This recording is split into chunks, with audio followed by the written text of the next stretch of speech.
Thank you so much for joining us this afternoon. Thank you, KG, for joining us. As always, you can put in your questions in the chat box. I know some of you have already, so we will take those questions and KG is going to respond to those. Let's start with some that I have already. This one's from Shayok Banerjee from the Telegraph. He's asking, looking at the conditions in the UAE, what kind of adjustments did you have to make as far as your line and length is concerned? I think the line and length stays pretty much the same in all the conditions that you play in. If anything, you might want to adjust to be maybe a little bit on the fuller side, since the wickets are a bit slow and they can't sit up. But you know, it depends on the conditions that you're faced with on the particular day. You need to find the length that's going to work for that particular wicket. So it's about making that adjustment. But to start off with, you're going to hit your normal, I guess, 6 to 7 meter length, and then in the back end, depending on whether the wicket is slowing down or whether there's dew, then you can, you know, see what sort of adjustments you need to make, and also the situation the game is under and what the game is asking for you to do, whether it's to take wickets or be a bit more defensive. And also it depends the lengths you're going to bowl when you have a look at your field as well. Or yeah, you bowl according to your field. So it's just about making adjustments. But at the start of the day, it's all about sticking to good old-fashioned lining length, top of off. Okay, another one, KG, has it make any kind of difference to you having to bowl without the application of saliva?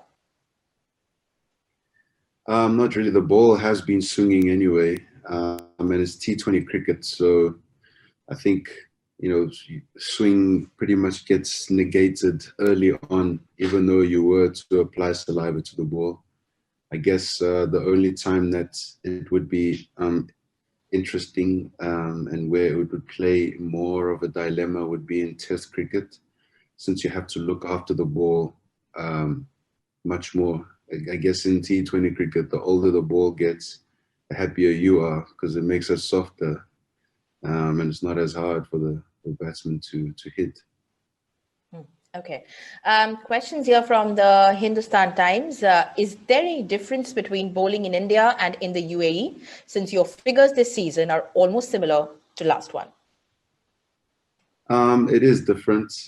The conditions here have been quite tricky because we're playing at the same venues, but you know, you play on fresh wickets at certain times and sometimes on used wickets, and they all play quite differently. I mean, Sharjah in the beginning was really flat, and then it sort of slowed down, and the pass score went from about 210 to about 180. And in Dubai, the scores in the beginning were about 180, and they've sort of stayed the same. So now you're getting scores of 170, 160. But you know, it is a little bit different. I feel that there is some seam movement sometimes, especially, I mean, if you have a look at last night's game in Abu Dhabi, a few games in Abu Dhabi where the ball's been seaming around. But all the pitches are definitely on the slower side, which is pretty similar to India. But it's a different kind of slow. I don't know how to describe it. I feel as if the conditions in the UAE have something for all the bowlers, for all the players, all facets of the game: spin bowling, fast bowling, and batting as well. So yeah, you definitely have to work hard for your wickets, and you have to work hard for your runs. So they've been quite decent conditions. Obviously, being the subcontinent, they would be on the slower side. Okay. This one's from Alaric Gomes from Gulf News. He's asking, what impressions did the late Nelson Mandela make on you, and how has that affected and fueled your desire to give back to your community and country? I do think that Nelson Mandela played a huge role in the world, particularly in South Africa, fighting for a basic need, which is, or a basic right, which is freedom. And it is important for people to not feel as if they are inferior. This is very important. Um, so liberation of the mind is the most important thing, and I guess that's the message you want to spread, especially as a sportsman, where you do have a platform to, I guess, express this, because a lot of people do follow what you're doing. That's just the nature of us as sportsmen. There's nothing different to if I compare myself to like or any other person, I'm probably the same, but I just, play cricket where I'm on a stage where people can, listen. So there is a social responsibility, I feel, to, at times just keep a reminder that fighting for the right causes is important. And most certainly, I wouldn't want to shove my opinions or my ideals down anyone's throat. It's just, like I said, if I'm on this platform, I will express my opinions like I am now on this matter. I think it is important for people to understand that on the political front, liberation is really important, and the human rights to be treated with dignity is important. Okay. KG, plenty of questions actually coming in on bowling with your good friend from South Africa, Onrich, who's also done so well. So let's just take one, combining all of them. People have described your partnership with Onrich Nokia as being one of the most lethal in IPL history. What do you make of such comments? And talk us through about bowling with him. It's awesome bowling with him. I mean, he's done really well.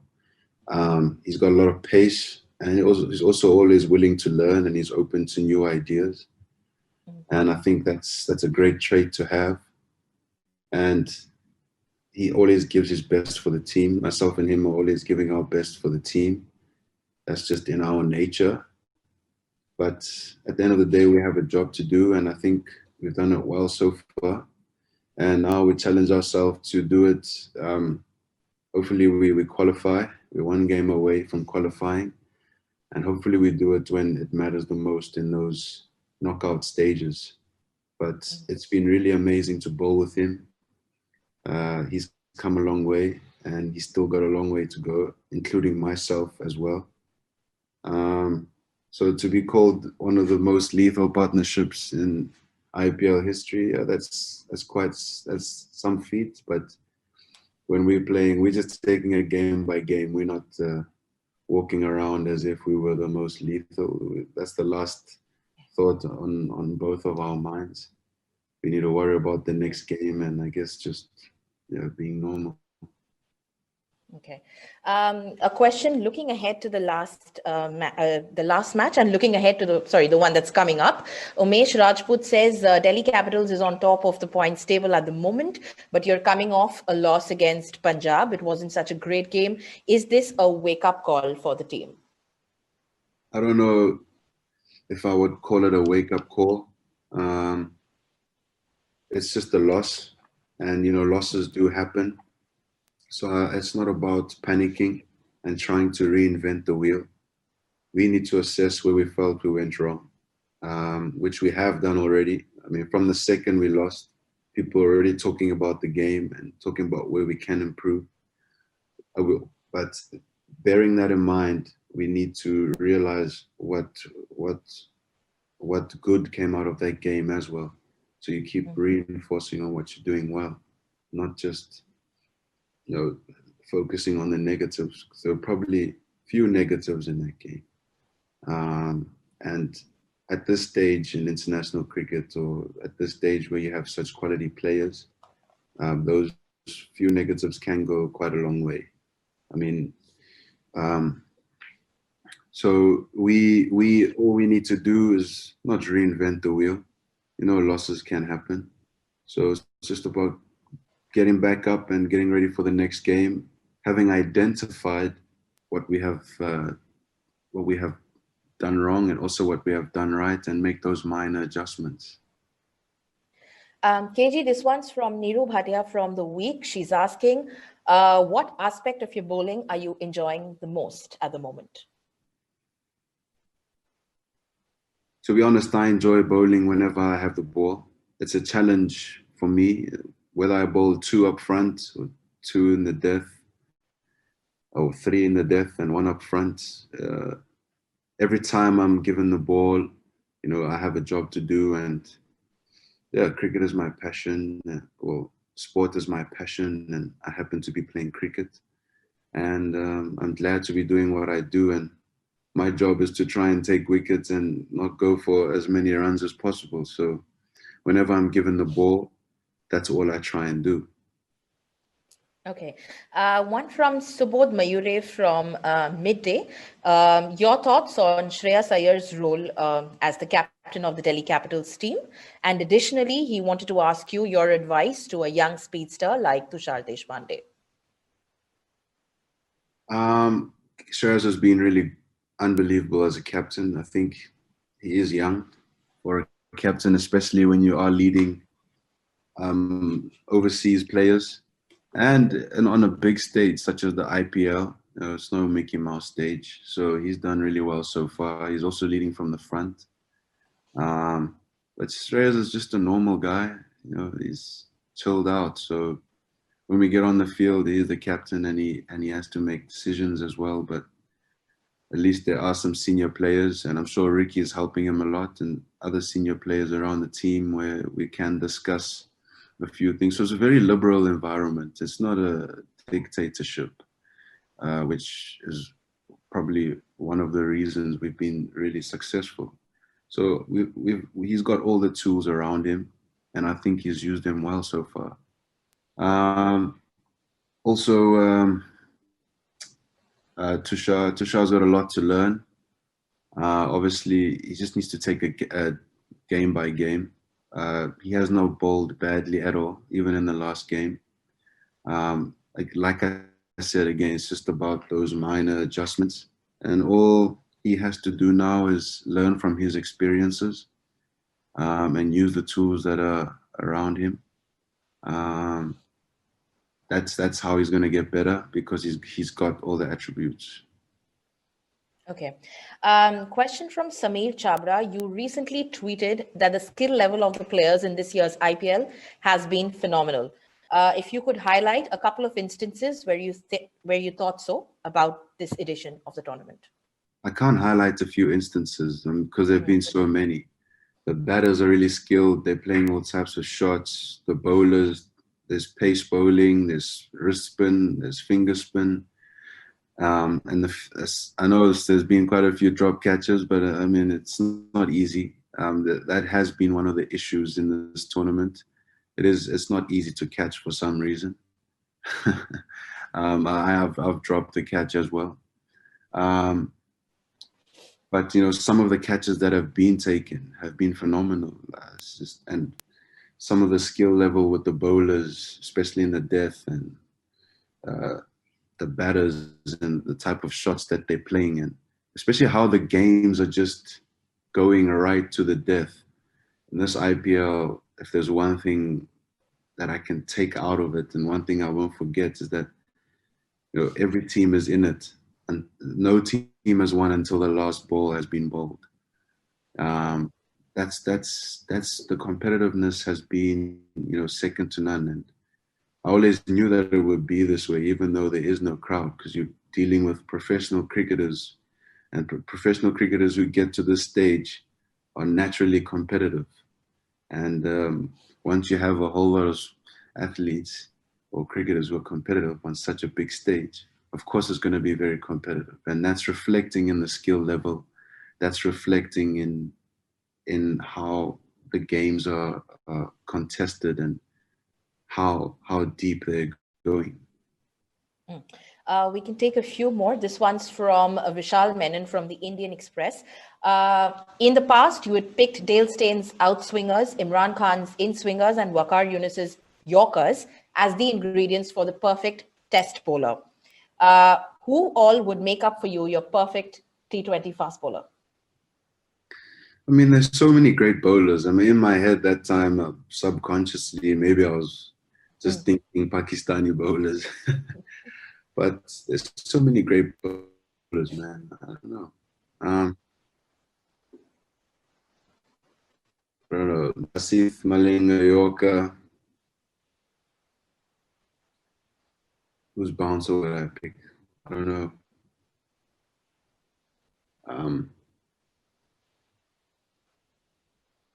I'll pick